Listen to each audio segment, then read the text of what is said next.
Aujourd'hui, plongeons au cœur d'un événement observé par le monde entier, mais rarement décrypté. Le 7 avril dernier, au Conseil de sécurité des Nations Unies, une scène ordinaire a révélé l'architecture de puissance d'un conflit. La Chine et la Russie ont utilisé leur droit de veto contre une résolution sur le détroit d'Ormuz.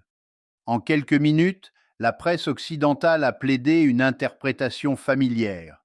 Pékin soutient Téhéran, Moscou protège un allié déstabilisateur, et les deux puissances jouent avec le feu, menaçant l'économie mondiale.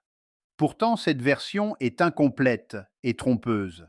Une question cruciale demeure sans réponse. Pourquoi la Chine, premier acheteur mondial de pétrole iranien, bloquerait-elle une résolution visant à garantir la réouverture de cette voie vitale?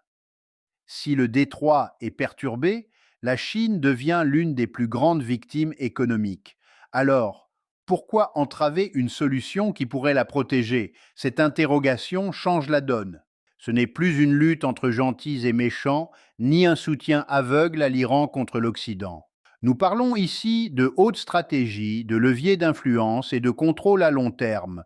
Une fois le voile levé, vous réaliserez que le veto chinois n'était ni défensif ni hésitant, c'était un calcul chirurgical. En réalité, c'est peut-être le coup le plus brillant de ce conflit, un mouvement qui déplace discrètement le centre de gravité du pouvoir mondial d'une manière que la plupart des observateurs commencent à peine à percevoir. Prenons le temps de disséquer les faits, car le diable se cache dans des détails que beaucoup ignorent. Ce 7 avril 2026, au Conseil de sécurité, le Bahreïn soumet un texte au vote visant à restaurer la liberté de circulation dans le détroit d'Ormuz. Cependant, un terme lourd de sens s'y est glissé, l'usage de tous les moyens nécessaires. Dans le jargon diplomatique, ce n'est pas une simple tournure de phrase, c'est un chèque en blanc. C'est l'autorisation explicite d'une intervention militaire, le permis légal d'une escalade armée sous couvert de légitimité internationale. Le résultat du vote tombe. 11 pays sont pour, la Chine et la Russie s'opposent par leur veto, tandis que le Pakistan et la Colombie s'abstiennent. Immédiatement, le récit médiatique se verrouille. L'axe Pékin-Moscou protège son pion iranien. C'est simple et efficace, mais d'une pauvreté analytique totale. Ce qu'on omet de vous dire, c'est ce qui s'est passé en coulisses avant le vote. La première mouture du texte était d'une agressivité rare, permettant à n'importe quelle nation d'employer la force pour rouvrir le détroit. On n'était plus dans la diplomatie, mais dans la préparation légale d'une guerre. Plusieurs nations, dont la France, avaient tiqué, jugeant que le texte allait trop loin. La résolution a donc été revue, épurée des mentions offensives pour devenir plus neutre, plus acceptable. Pourtant, la Chine et la Russie ont maintenu leur refus, une fois, deux fois, systématiquement. L'ambassadeur américain a alors fustigé une Chine complice d'un régime d'intimidation et l'ambassadeur britannique a dénoncé la protection d'un allié. Mais regardons-nous la réalité en face ou acceptons-nous simplement l'explication la plus paresseuse? Si l'on dézoome pour appliquer une grille de lecture géopolitique sérieuse, le paysage change du tout au tout. Il y a un principe fondamental que j'applique toujours. Ne vous fiez pas au discours, regardez ce que les actes produisent réellement. Posez-vous une seule question. À qui profite le crime? Analysons la situation de la Chine. Elle importe environ 10 à 11 millions de barils de pétrole par jour, dont une grande partie dépend du détroit d'Ormuz. Logiquement, Pékin devrait exiger la stabilité et la sécurité de ce passage. À court terme, un blocage est une épine dans le pied de l'économie chinoise. Mais c'est ici que l'analyse conventionnelle s'arrête et que la véritable intelligence stratégique commence. La Chine ne joue pas sur un tableau à court terme. Elle ne l'a jamais fait. Pendant que les nations occidentales réagissent à la pression immédiate, Pékin calcule à l'échelle de la décennie. Oui, les perturbations actuelles font mal. Mais sur le long terme, les dynamiques engendrées, Les basculements de puissance et les dépendances mises à jour sont des atouts bien plus précieux. Sous cet angle, le veto n'est plus une contradiction, c'est une stratégie de transformation de l'ordre mondial. Ce n'est pas de l'hésitation, c'est une manœuvre pour redéfinir les règles du jeu. En réalité, ce veto pourrait être l'une des décisions les plus brillantes de la diplomatie chinoise de ces dernières années. Considérons le premier niveau de lecture, l'impact concret de cette résolution. Même édulcoré, le texte aurait offert aux États-Unis et à leurs alliés quelque chose d'inestimable, la légitimité. Le Conseil de sécurité aurait acté que Washington a le droit d'utiliser la force pour sécuriser le détroit. Quand une action militaire est adoubée par l'ONU, elle devient une puissance légale. Pour la Chine, le danger stratégique est immense. Si les États-Unis interviennent, rouvrent le passage par la force et soumettent l'Iran, le message est clair. L'Amérique contrôle toujours les artères énergétiques vitales de la planète. Cela prouve que même en période de déclin relatif, les États-Unis décident qui a accès à l'énergie. Pour Pékin, c'est le retour du cauchemar de la dépendance. La Chine se retrouverait tributaire de couloirs maritimes sous contrôle américain. Les stratèges chinois appellent cela le dilemme de Malacca. La peur que la marine américaine puisse asphyxier leur économie en verrouillant des points de passage clés. Si cette vulnérabilité s'étend à Hormuz, c'est une catastrophe stratégique pour Pékin. Si l'Amérique gagne ici, la Chine perd son autonomie. Le veto n'est donc pas une option, c'est une nécessité de survie souveraine. Passons au second niveau, encore plus fascinant. Que se passe-t-il si le détroit reste perturbé? La Chine souffre, les prix montent, les chaînes d'approvisionnement se tendent. Mais sous cette douleur immédiate, un processus que Pékin alimente depuis des décennies s'accélère brutalement. La fermeture ou l'instabilité d'Ormuz ne perturbe pas seulement le pétrole, elle ébranle tout le système financier adossé à ces flux. Pour comprendre cela, il faut s'intéresser au système du pétrodollar. Depuis les années 70, le commerce mondial de l'or noir est régi par le dollar américain, fruit d'un pacte historique avec l'Arabie saoudite.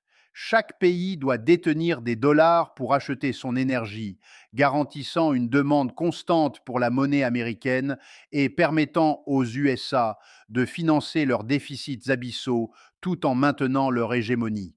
Le dollar est la colonne vertébrale de la puissance américaine.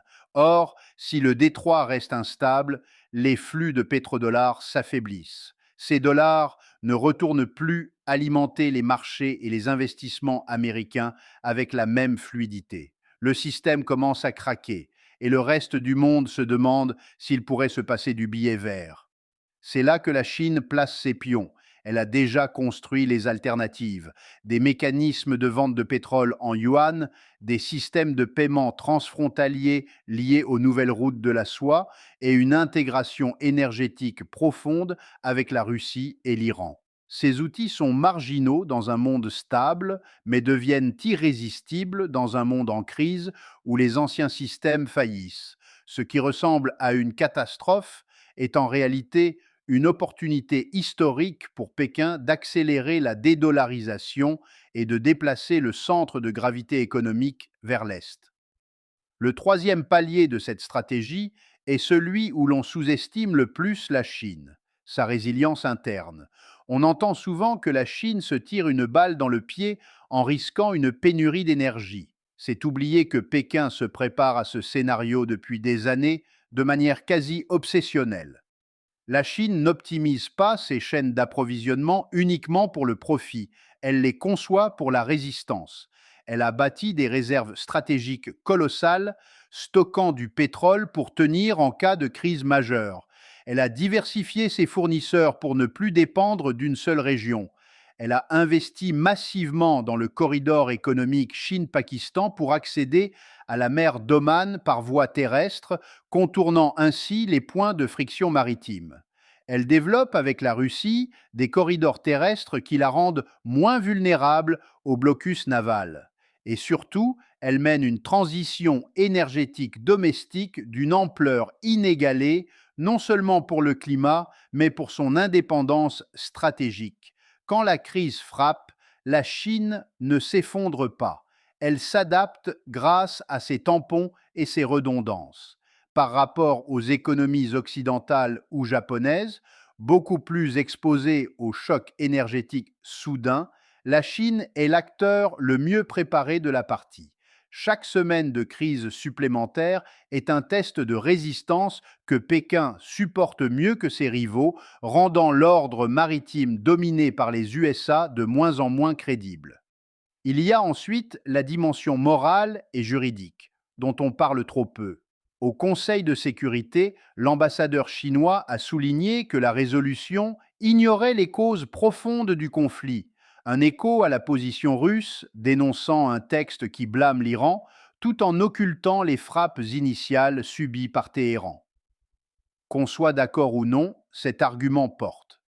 Dans une grande partie du monde, en Asie, en Afrique ou en Amérique latine, on observe avec scepticisme la manière dont les règles internationales sont appliquées de façon sélective.